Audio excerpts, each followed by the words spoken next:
Did you know that many people feel great immediately after a treatment session, only to have their symptoms return a few days later? I'm Naomi Pendergast and I'm the founder of RPX Fitness. I work with people who want to move beyond temporary fixes and develop long-term movement solutions that support their body and their life. Treatment may change how you feel temporarily, but unless movement habits change, the body often returns to the same patterns. Today, we're talking about the missing piece between treatment and lasting results. In this video, I'll take you through some of the foundational movements that bridge the gap between rehab and strength training. And I'm going to explain why these steps are essential for lasting results. Let's get started. One of the first things I do is I get people to start with each body part, and we're going to look at our discrepancies. We're going to work out how to do each thing correctly. So we're going to start at the feet and we're going to work our way up the body. So the first thing I'm going to get you to do is we're going to do our calf raises. So a lot of people will just sort of do their calf raises like this mindlessly, but what I want you to do is have something to hold on to. And I want you to do a calf raise, and I want you to stop at the top and notice where your weight is. Are you rolling out on your ankles into your little toe? Are you, up on one side and down on the other? Are you not able to get all the way up to the very top? So what I want you to do is I want you to lift your heels as high as you can, and see if you can place the weight in the big toe slightly so that you're working efficiently across the top of the foot so that you're weighted through the little toe and the big toe. Your ankles should look even. You don't want to see any sort of, rolling out with the ankles at all. So we're going to stay right on top of those big toes and then lower the heels. I want you to do a few calf raises like that just to have a little feel for it. I want you to keep your feet straight. Then what I want you to do is take 1 foot away and see if you can raise up and down on one leg. So we want to see how many you can do on one side compared to the other, because this is going to tell us if there's an imbalance in the foot and ankle. There's definitely going to be an imbalance up the chain and a compensatory pattern. So what we want to do is we want to look at how many can you do on one side compared to the other. Now you might be able to get to 20 on one leg, and then on the other leg you can only get to 10. And that's going to tell us that when you're walking and loading, you're favoring one side and the other side doesn't have that same quality of movement or activation through those muscles. So first of all, we start there. Then we're going to look at our squat. Let me just grab the bench. So we're going to look at our squat pattern. And from here, what we're going to do is we're going to look at how we squat. So whenever I get a client in, no matter how much movement training they've had, how much strength, if they're an athlete, if they're elite, or even if they're just a general person, I always get people to show me how they're moving, because someone's idea of the way they're squatting can be very different to what it should look like. So what I want you to do to start is I just want you to do a few squats up and down. Then I want you to stop in your squat. And I want you to hold your position, and I want you to shut your eyes and think about where you feel that squat. Do you feel it in your ankles, your shins, your knees? Do you feel it in your legs, your hips, your lower back?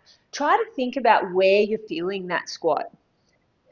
Okay, and then once you've really thought about that, we're going to come up. Now I'm going to go over how to find, the correct areas of the body. So when we squat, we obviously want to be working our legs. And we want to be working the big muscles of our legs, not our joints and not our back. So for us to do that, we have to use the right range of motion. We have to use the right load, and the right technique. Those three things are really important for the body to connect in the right place. So I'm going to use a bench here, and what we're going to do is you're just going to sit down like you're going to sit into a chair. Now, from here, you want to place your feet flat. You're going to push into your heels. And what I want you to do is you're going to just stand up out of that chair slowly, really slowly to the top, and then sit back down. So this pattern that I'm doing right here is pretty much your squat pattern. And then what happens is once you have the strength, you're able to sort of squat deeper into that pattern and hold that technique. So where we want to feel this, so what you're going to do is you're going to sit back into that squat and you're going to hover off the chair this time. Now what I want you to notice is if you're trying to shift your knees forward, that's your body telling you, hey, you're not strong enough here. So you're going to shift your knees forward to help hold some of the load in the front of those legs. So what we're going to do is you shift your knees backwards and just come out of it a little bit. So you'll notice I'm actually quite high now. Look how high away from the chair I am, but that's okay because that is the range. If that's your body's range to be able to hold the work just here, that's where you hold it. And then you come back up. So you make it really small. You can even add load to that. You might decide to hold a kettlebell like this and just work in that small range where you're hip shifting backwards and you're really working that squat in an efficient manner without placing the load by increasing your range of motion. So that's that's how we build our squats up without affecting our joints or our lower back. A really important point. Now, what we're going to do is we're going to be looking at we've done our squats, now we're going to look at our balance and our lunge. So from here, I want you to just take one foot up and balance on one leg and just see if you're able to hold that without wobbling too much, or just notice if you shift your weight across, if you're able to just hold it right in the center. Then I want you to do the other side and see if you're able to do the same thing. So we should be able to transfer our weight from one leg to the other with as little shifting through the body. So try to notice if you lift the leg and then you stick one hip out like this to hold you up, or if on one side you're wobbling around and the other side you feel really solid. So when we do that, that tells us, okay, so our single leg balance isn't very good. We've got some instability around the hip, our balance is out.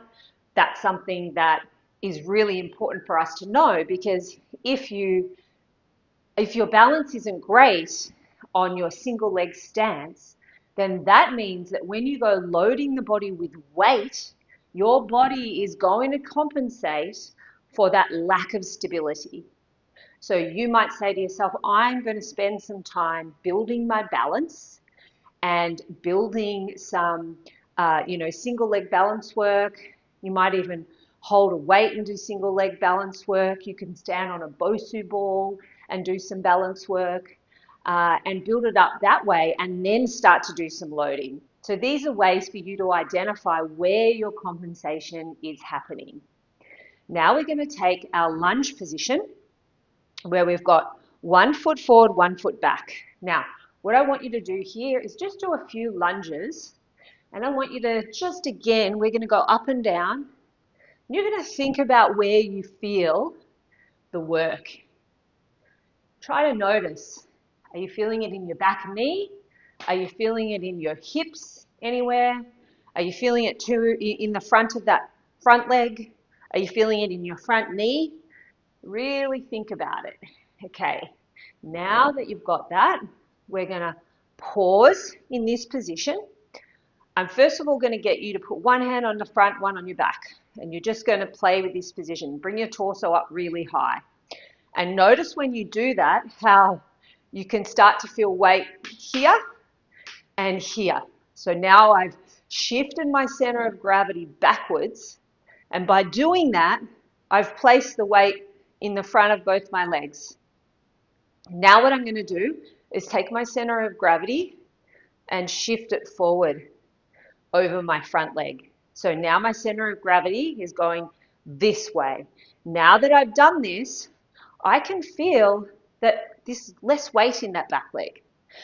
There's also more load in the back of my front leg, and I'm still working the front leg at the front, but now it feels a bit more evenly distributed. So have a play with that. Now we're going to look at depth.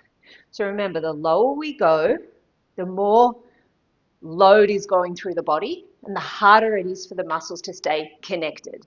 So start with a small movement to here. If you feel like you can hold the connection in that front leg, take a little bit more depth. Then slowly push up through that front leg and take it slowly back down again.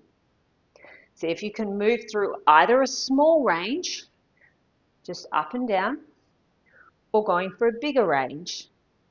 If you find that this is as far as you can go and that is really hard, you work off that. You might even just statically hold it and then do the same thing with the other side. And then you might build load by holding weight in that position before you even start to move. Don't be afraid of that, because the body, everybody's different and they all have their own adaptation process. So if you are coming back from injury, then by all means do no load, static, hold, add load gradually.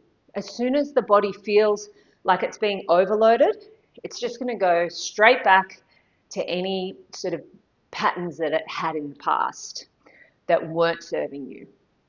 So now, move that aside, we're going to come down to the floor and we're going to work some of the core muscles now.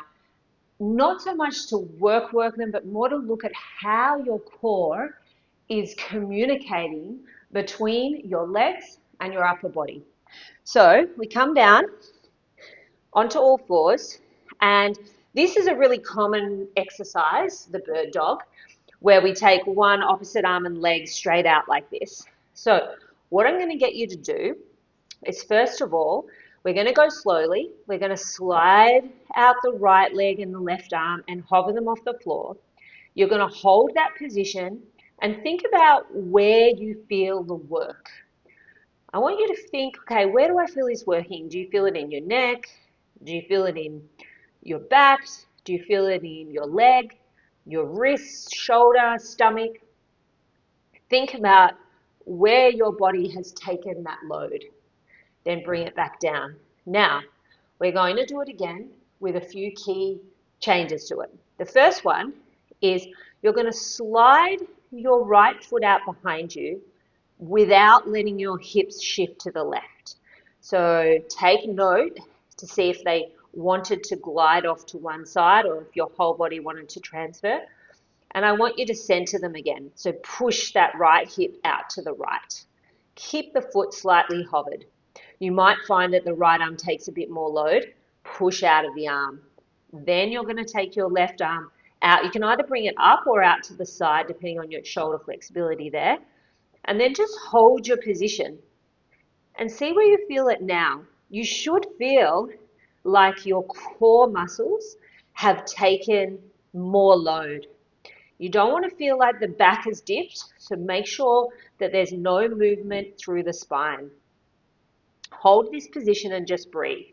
This now, what we're doing is trying to switch on and engage that communication center between our right arm and our left leg, and our right leg and our left arm. We want to hold that and breathe. Good. And then bring it down. Let's do the same thing to the other side. So left leg goes out. Make sure those hips have not shifted to the right. Hold position. And then take that right arm out to the side and hold. Good. And breathe.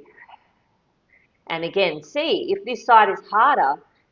Is it more challenging? Do you feel more unstable? If you found on the single leg balance exercise you were a lot more unstable on one side compared to the other, then it's quite likely that you're going to feel the same in this exercise, because this is that diagonal transfer between arm and leg. Good. Hold and bring it down. Well done. So let's come down onto the back.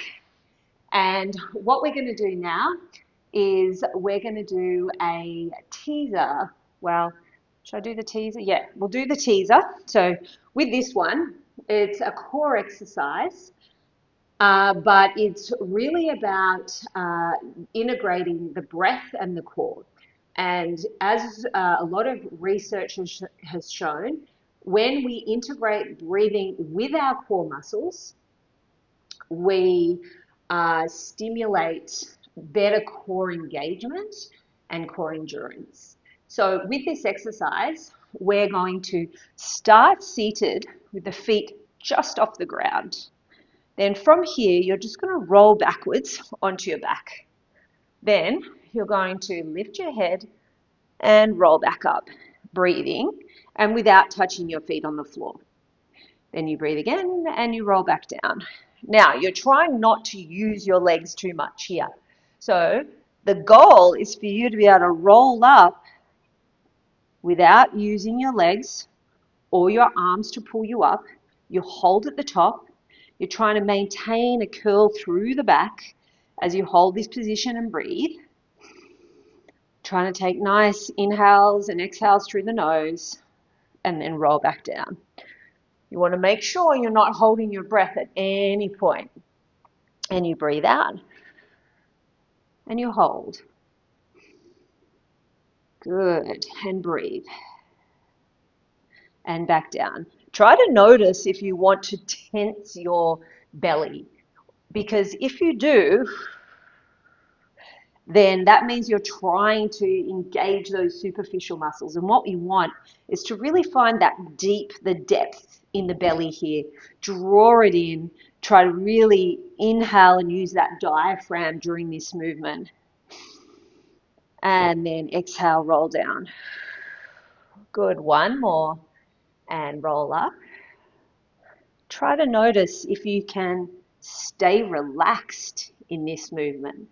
When we do core exercises, it's really about our limbs taking as little load as possible and everything traveling into that center and then transferring out. So in exercises like this, you want to make sure that there's no tension anywhere except here. And roll it down. Good. Bring the knees all the way into the chest. And then roll it up. Well done. So that's just an example of how you can start some foundational movements and bring them into your training, and then start adding load, and then we start to add range of motion and speed, and then you're back to full function and health in your movement. If you have any questions, please drop it in the comments. I'd love to hear from you. If you enjoyed this video, then please subscribe.